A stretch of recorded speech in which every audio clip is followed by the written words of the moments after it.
travelled to the future while sleeping, and now I can't return to the present. It started on an ordinary evening, just like any other. The kind of day where nothing stands out and everything seems to be going as planned. But little did I know, this would be the last time I'd experience normal ever again. It all began with a feeling, a faint, unexplainable sensation that something was off. I couldn't quite put my finger on it, but as I lay in bed that night, I felt a chill creeping down my spine. There was a subtle tension in the air, something that made me uneasy, but without a clear reason. Perhaps it was the weather, fog rolling in from the ocean, wrapping the city in a heavy, damp mist. Or maybe it was the deep silence that surrounded me, broken only by the occasional howl of the wind. I had no idea that I would soon drift into an unintentional sleep that would take me far away from where I should have been. And when I woke up, nothing about the world I knew would remain. I remember the last thought I had before sleep overtook me. It was just a fleeting moment, almost like a whisper in my mind. What if this is the last time I wake up in this world? But I shrugged it off, dismissing it as nothing more than a silly, random thought that entered my mind just before I fell asleep. That was the last peaceful moment I would have for a long time. Hours later, or so it seemed, I woke up in a place that felt nothing like home. It was disorienting, to say the least. The first thing I noticed was the silence, but it wasn't the comforting silence of a quiet night. This silence felt unnatural. The air around me was thick, almost too thick to breathe comfortably. My eyes snapped open, searching for something familiar, but nothing looked right. I was still lying in bed, or at least it appeared to be a bed. The sheets were unfamiliar to the touch, and the walls of the room were different, distantly similar to my own, but with something alien about them. They were sleek and metallic, a shade of grey that I couldn't name, with dim lights embedded in the ceiling, casting a soft glow that made the room feel unnervingly sterile. I tried to sit up, but my limbs felt heavy, as if they didn't quite belong to me. I blinked several times, rubbed my eyes, and then froze. My heart skipped a beat as I realized the walls weren't just made of metal. There was something embedded in them. Symbols, strange and unrecognizable, moving slowly like they were alive. They shifted and rearranged, forming patterns that I couldn't make sense of, as if the room itself was trying to communicate with me. I tried to speak, but no words came out. My mouth was dry, and I could barely gather the strength to sit up. Panic began to rise in my chest as I surveyed the room once more. The window, if you could even call it a window, wasn't really a window at all. It was more of a translucent screen, a surface that displayed nothing but dark, endless void. I could see no stars, no sky, just an all-encompassing blackness that seemed to stretch beyond comprehension. For a moment, I wondered if I was dreaming. It made sense, after all. Nothing else seemed possible. But the more I looked at the room, the more I realized this wasn't just a dream. It was something far worse. Something far beyond the natural world I once knew. My mind raced with questions. How did I get here? Where was I? And most importantly, why was I here? Had I been drugged? Had I been kidnapped? It didn't feel like any of those things. My body wasn't restrained, and I wasn't in any kind of pain, except for the confusion and growing fear gnawing at me from the inside. The silence was broken by a faint noise, something faintly mechanical. I turned toward the source of the sound, and my eyes locked onto a strange device on the wall. It wasn't like anything I had ever seen before.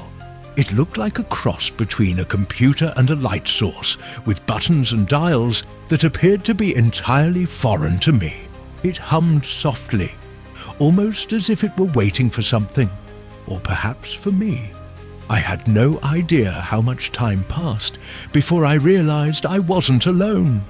A figure appeared in the doorway, tall, slightly hunched, and wearing a dark, almost liquid-like suit that shimmered under the dim light. I couldn't make out any features on its face, as its head seemed to blend into the shadow around it, an enigma in itself. I could feel my heart pounding in my chest as it stepped forward, its movements precise and deliberate. I wanted to speak, to scream, but no sound would leave my throat. It was as if I had forgotten how to even articulate a thought, let alone a word. The figure didn't approach immediately. Instead, it studied me from a distance, as though waiting for something. Waiting for me to respond, perhaps. I didn't know what to do. I felt as if I was trapped in a reality that didn't belong to me. And then it spoke. The voice, or what passed for a voice, was not human. It was a deep hum, almost a vibration that seemed to come from within my own chest, as if the sound was resonating through my very bones. "You are not where you belong," it said. The words were not spoken with malice, but with a cold certainty that made my stomach churn. Suddenly, everything clicked. This wasn't just some strange room. I had been taken somewhere else.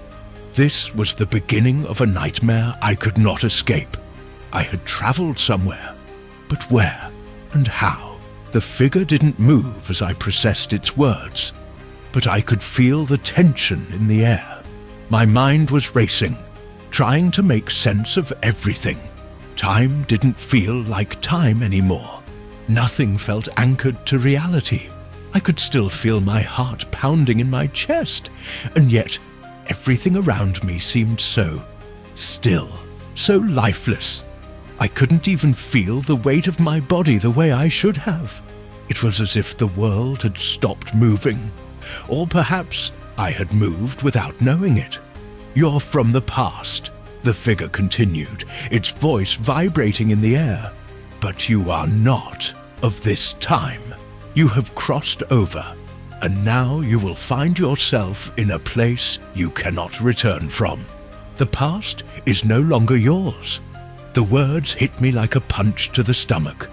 I wanted to speak, to argue, but all that came out was a shallow breath. The thought that I had somehow crossed over to another time was too much to process. I tried to gather my thoughts, but they were scattered, lost in a fog that made everything seem like a distant memory, like it didn't belong to me at all. I shook my head, trying to deny the impossible. "This can't be real," I whispered. "This can't be happening." But it was. I had felt the strange sensation when I fell asleep, and I had felt it when I woke up. I had changed somehow. I wasn't in my bed anymore. I wasn't in the city I knew. I wasn't anywhere I recognized. My mind kept fighting the truth, but deep down, I knew it. I had been taken to the future, to a time that wasn't mine. The figure tilted its head, studying me. It stepped forward, its movement so fluid that it felt almost unnatural. "You have seen it," it said softly, its voice now almost a whisper. "You have seen the truth in your dreams. The world you left behind no longer exists the way you remember it. It is evolving, and you are a part of that evolution." I felt my breath catch in my throat. "No," I said, almost pleading. I'm not from here. I was in my own world just a moment ago. I don't understand. How did this happen?" The figure's silence stretched between us, and for a moment I thought it might never answer.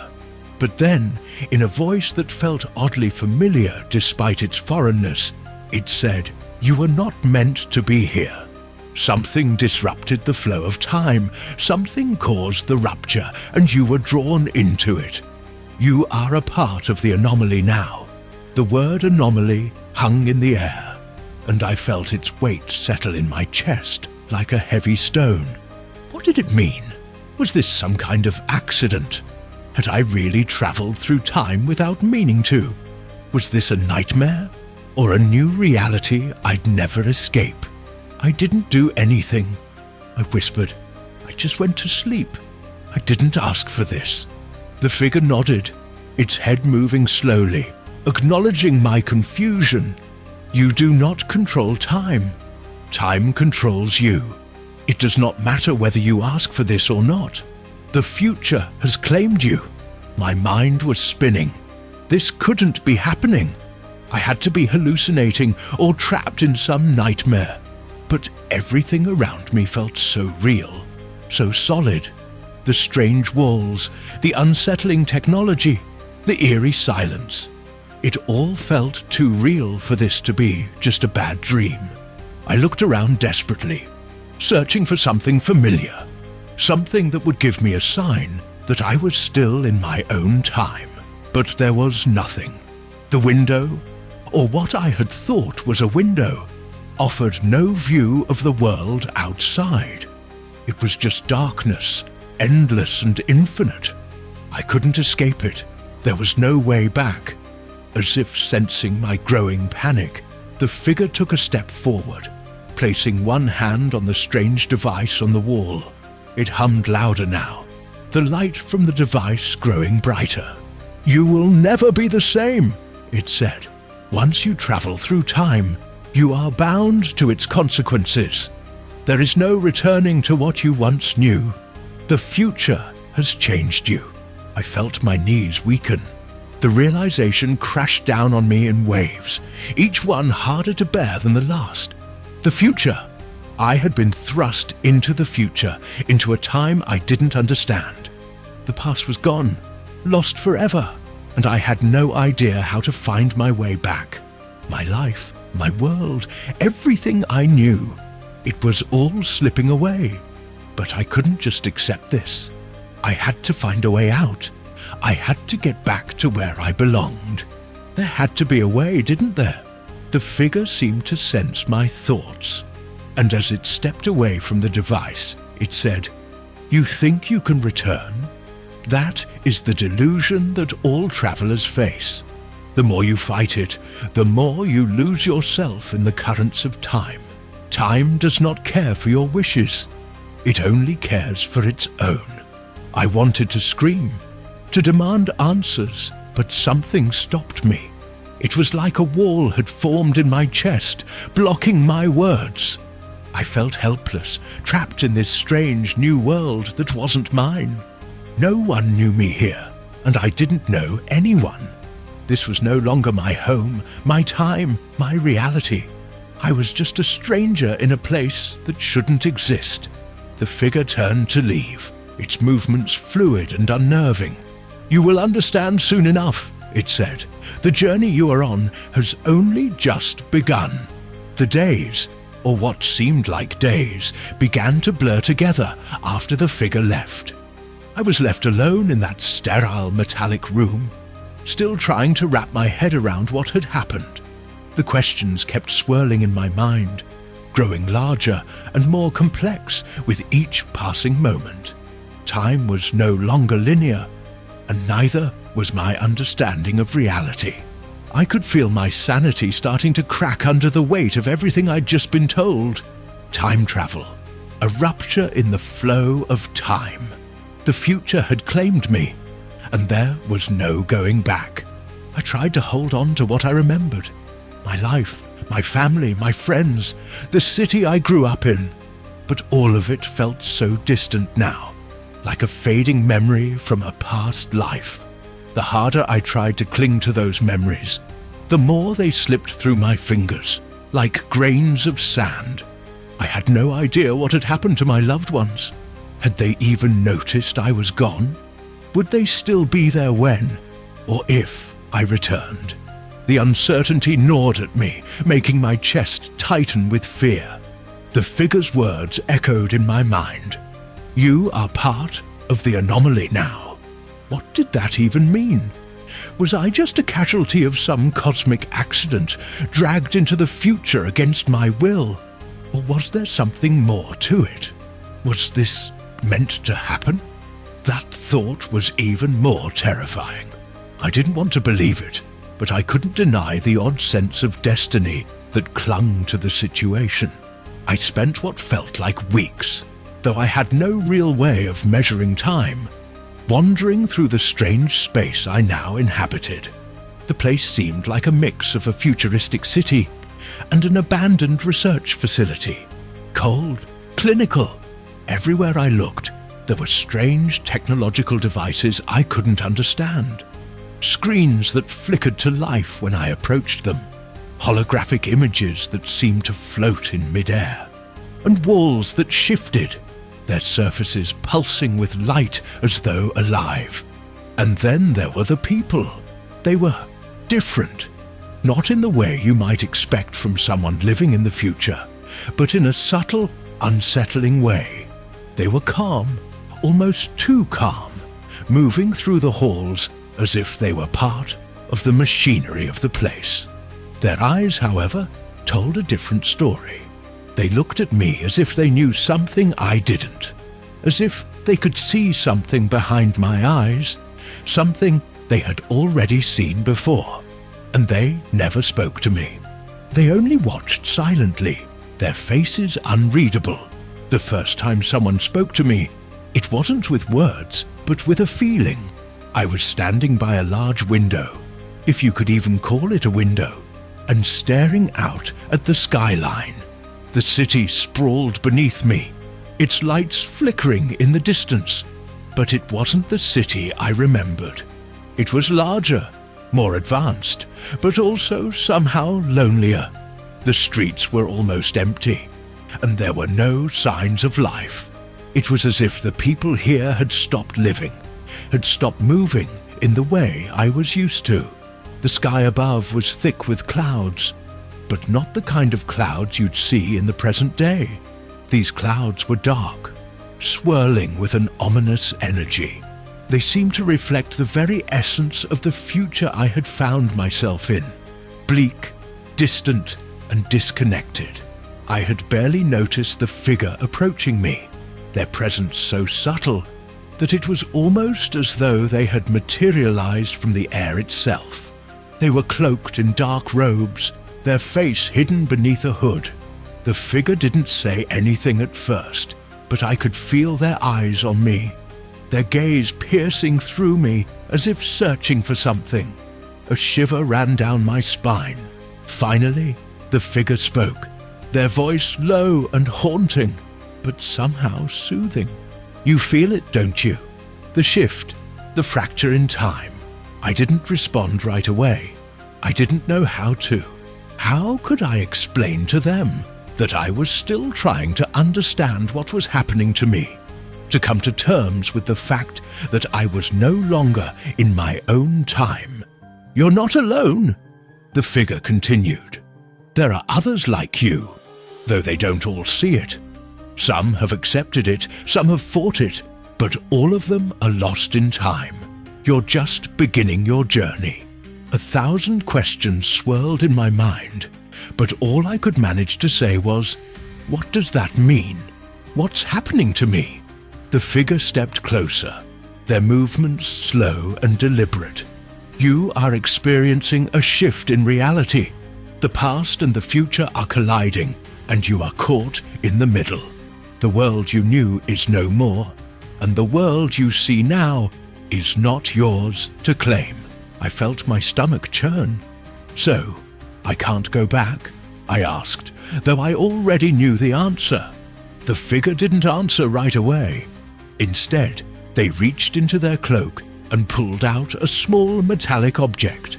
It was round and smooth with strange markings etched into its surface. "This will help you understand," they said, placing the object into my hand. As soon as I touched it, a vision flooded my mind. It was like a rush of images, fast and disjointed, flickering in front of my eyes. I saw myself, no, not myself, someone who looked like me, standing in a room filled with people I didn't recognize. There was a sense of urgency in the air, but no one was speaking. They were all staring at something on the floor, a large glowing symbol that I couldn't quite make out. And then the world began to shake. The walls cracked, the ceiling buckled, and time itself seemed to splinter. The vision vanished as quickly as it had come, leaving me gasping for breath, my heart racing. "What was that?" I whispered. The figure didn't answer right away. Instead, they reached out and took the object back, tucking it back into their cloak. "That was a glimpse of what you've already seen," they said, their voice softer now. "The rupture is coming, and you are part of it. But you're not alone. We are all part of this." I stumbled back, trying to process the overwhelming flood of information. It was too much to take in, too much to understand. "How do I stop it?" I asked, my voice shaking. The figure's gaze softened, but there was no answer. They turned and began to walk away, leaving me standing in the cold silence of the room. The days that followed were a blur of confusion and fear. I felt as though I was drifting in a fog, disconnected from reality, unable to tell what was real and what was a product of my mind desperately trying to make sense of it all. The figure's words kept echoing in my mind, swirling around me like a constant reminder of the truth I wasn't ready to accept. The past was gone, and I was now a part of a future that wasn't mine. I tried to find answers, to make sense of everything that had happened to me. I searched the strange facility where I was being kept, hoping to find something, anything, that would explain how I had gotten here, how I had crossed over into this world of the future. But the more I searched, the more I realized how futile it all was. Nothing was as it seemed. The people here, the technology, the very air I breathed, it all felt alien, as though I didn't belong here. I couldn't escape the feeling that I was being watched. It wasn't just the strange, distant gazes of the people I encountered. It was something deeper, something more unsettling. I couldn't shake the sensation that there were forces at play, forces that I couldn't comprehend, that were pulling the strings behind the scenes. I began to notice more strange occurrences. At night, I would hear whispers, faint and unintelligible, drifting through the walls. They weren't voices in the traditional sense, but more like vibrations in the air, resonating in my bones. It was as if the very space around me was alive, pulsating with some kind of energy I couldn't see but could feel deep within me. And when I tried to trace the source of the sounds, they would vanish, leaving me with only a sense of unease. The visions had intensified as well. They came more frequently, more vividly, each time I touched the strange metallic object the figure had given me. I would see flashes of the future, glimpses of a world I didn't recognize, a world that seemed both familiar and foreign at the same time. I saw cities sprawling with towering skyscrapers, their glass facades reflecting a sky that was dark and heavy with clouds. I saw people walking through streets that seemed devoid of life, their faces blank and emotionless, their movements robotic. But it wasn't just the future I saw. I saw flashes of the past, too. My past, my life before this strange journey had begun. I saw myself, just as I was before I disappeared, walking through the familiar streets of my hometown. I saw my friends, my family, all of them looking at me as though they had forgotten who I was, as if I no longer belonged to their world. With each vision, I felt a growing sense of panic. What was happening to me? Why couldn't I return to my own time? Why was I trapped in this strange liminal space between the past and the future, unable to escape? And what was the meaning behind the vision? Was I seeing the truth, or was I being manipulated by something I couldn't understand?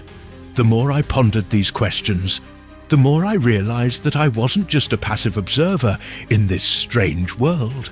There was something I was meant to do, something I was meant to discover. The figure's cryptic words lingered in my mind. The future has claimed you.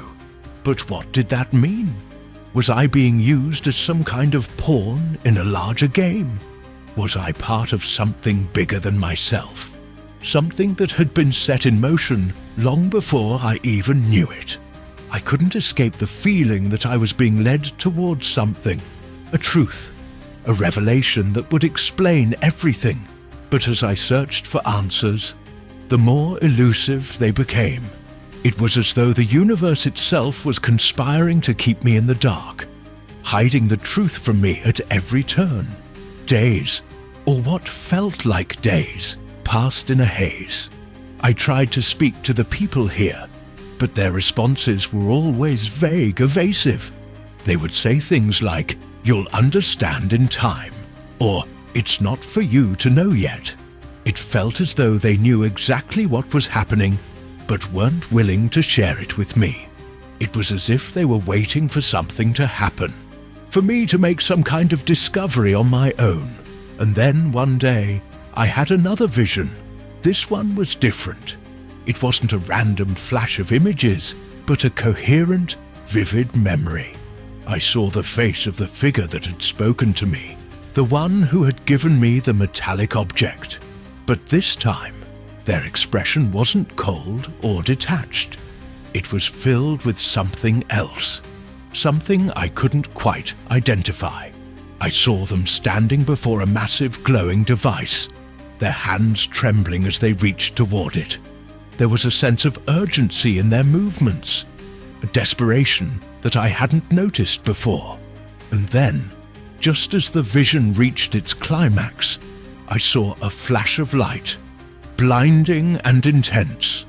The world around me seemed to implode, and I was consumed by the light. When the light finally faded, I was left with a profound sense of dread. What had I seen? What did it mean?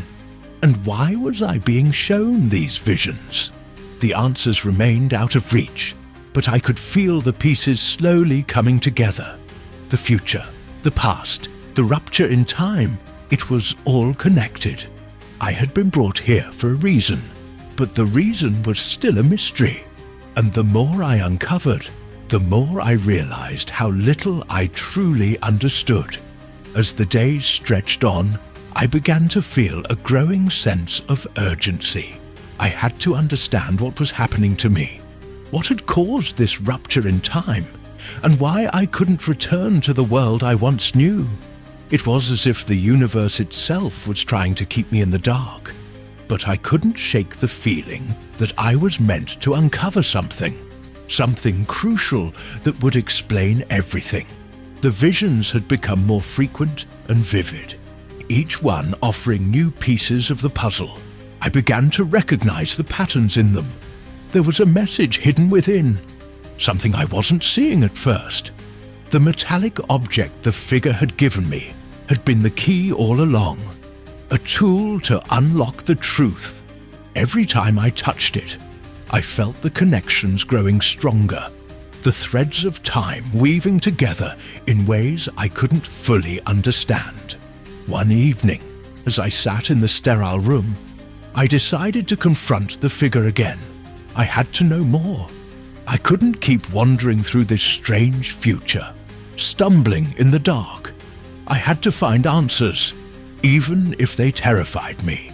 I had to know why I had been brought here and what role I played in the grand scheme of things. I didn't have to wait long before the figure appeared. They stepped into the room as if they had been expecting me, their presence as imposing as ever. But this time, something was different. There was a hint of urgency in their movements, a sense of anticipation in the air. "You've been searching," the figure said, their voice steady but not without emotion. "You've seen what's coming." I nodded, unable to speak at first. My throat was dry, and the weight of everything I had learned in the past few days pressed down on me. "I need to know the truth," I whispered. "Why am I here? Why can't I go back to my own time?" The figure studied me for a long moment, their eyes hidden beneath the hood, but I could feel their gaze piercing through me. Finally they spoke, their voice softer than before. "You've been caught in the rupture," they said. "The event that caused the fracture in time was not an accident. It was engineered." I blinked in confusion. Engineered? By who? And why? The figure hesitated before answering, as if weighing whether or not to share the full truth. "The forces that govern time are not as simple as you believe. There are those who seek to control it, to manipulate it for their own purposes. You were never meant to be part of this. But now that you are, you must understand what's at stake." I felt my heart race. "What's at stake? What are you talking about?" The figure stepped closer, their voice dropping to a whisper. "The future is not fixed. It is malleable, shaped by the choices of those who live in it. But those choices can be controlled, manipulated.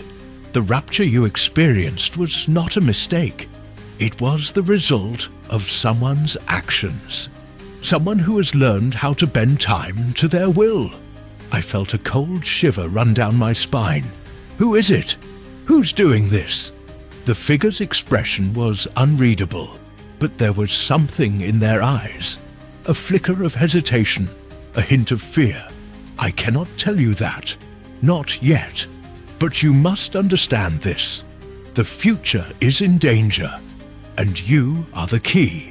The words hit me like a jolt of electricity. "I'm the key? How am I supposed to stop this? I don't even know where I am, let alone how to fix it." The figure didn't answer immediately. They stood there, their hands clenched at their sides as if struggling to make a decision. Finally, they spoke, their voice heavy with meaning. "You have the power to change things," they said. "But it will not be easy. Time is a force that does not yield to the will of one person. You will face obstacles, and you will not be able to do this alone. But you must try." I could feel my stomach tighten with fear and uncertainty. I had no idea what I was supposed to do, but I knew one thing for certain. I couldn't stand by and let this future unfold. I couldn't let time be manipulated, twisted by forces I couldn't understand. There had to be a way to fix this, to set things right. "What do I have to do?" I asked, my voice trembling. The figure remained silent for a long moment, as though considering my question. Then they finally spoke, their voice low and grave. "You must find the source of the rupture," they said, "the person who caused it. You must stop them before they can reshape time any further. If you fail, the future will be lost, and the timeline will unravel beyond repair." The weight of their words hung in the air like a suffocating cloud. I didn't know how I could stop this person, how I could possibly fix what had been broken. But I knew one thing for certain.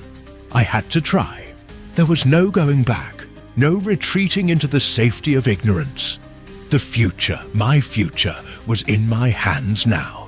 The figure's words haunted me as I walked through the cold, empty halls of the strange future world I had found myself in. I didn't fully understand what was happening or how I was supposed to stop the rupture. But one thing was crystal clear. Time was not on my side. The future was slipping through my fingers like sand, and I had no idea how to fix it. Every step I took felt like I was walking on the edge of something irreversible, and the weight of the task ahead pressed heavily on me. But the more I thought about it, the more I realized I couldn't run from this. I couldn't hide. I had been dragged into this strange future for a reason, and that reason was now my responsibility to uncover. The rupture, the forces behind it, the person who had caused it, all of it was part of something much bigger than I could comprehend. And if I didn't act, the future would be lost forever. The figure had said I was the key. But how could that be true? How could someone like me, someone who had never asked for any of this, possibly have the power to change the course of time itself? The question lingered in my mind, gnawing at me with every passing hour. But no matter how much I tried to rationalize it, one thing was certain. I had to try. There was no other option. The room where the figure had spoken to me was now empty, its metallic walls silent. I could feel a strange presence surrounding me, as if time itself were holding its breath, waiting for me to make my move. But what was I supposed to do? Where was I supposed to start? I couldn't shake the feeling that I was being watched again. That same unsettling sensation. The feeling that something was lurking just beyond my sight. It was as though the very air around me had become charged, buzzing with an invisible energy that made my skin crawl. That's when I saw it. On the far side of the room, near the window, a figure stood there watching me. Their silhouette was familiar, but I couldn't place them. They were dressed in dark robes like the figure from before, but this time there was something different about them. There was a sense of power radiating from them, a force that felt dangerous and unyielding. Without thinking, I approached the figure, my steps slow and cautious. "Who are you?" I asked, my voice trembling with a mix of fear and curiosity. The figure didn't answer immediately. They simply stood there, their eyes hidden beneath their hood, studying me. Then they spoke in a voice that was colder than anything I had ever heard. "You're looking for answers," they said, their words like ice. "But some answers are better left undiscovered." I felt a chill run through me. "What do you mean?" I demanded. "I have to know the truth. I can't just let everything fall apart." The figure stepped forward, their movements fluid and unsettling, like they were gliding rather than walking.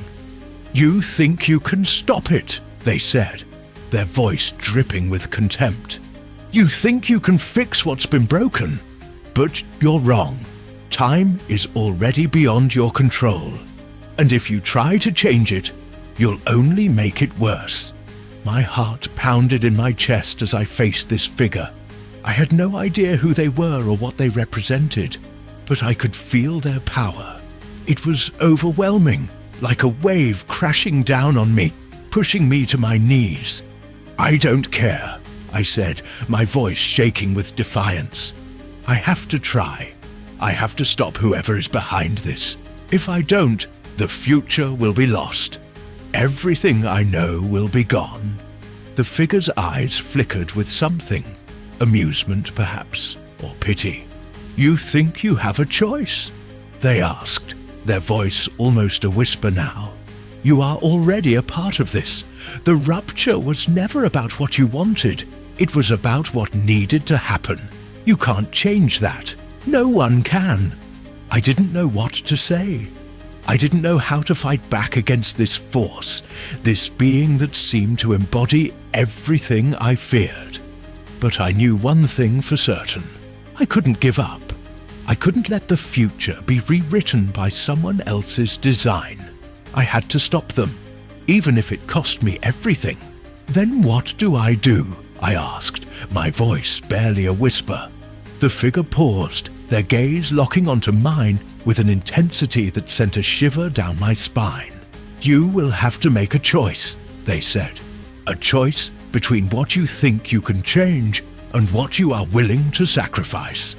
The figure turned and walked toward the door, their cloak flowing behind them like a shadow. As they reached the threshold, they paused, their backs still turned to me. "You may never return to the world you once knew," they said, their voice lingering in the air. "But you will have the power to shape the future. The choice is yours." And with that, they were gone. I stood there in silence, the weight of their words pressing down on me like a heavy fog. What was I supposed to do? What was I willing to sacrifice to save the future? I didn't know the answer, but I knew that whatever choice I made, it would change everything. The future had claimed me, but now I had a chance to take it back.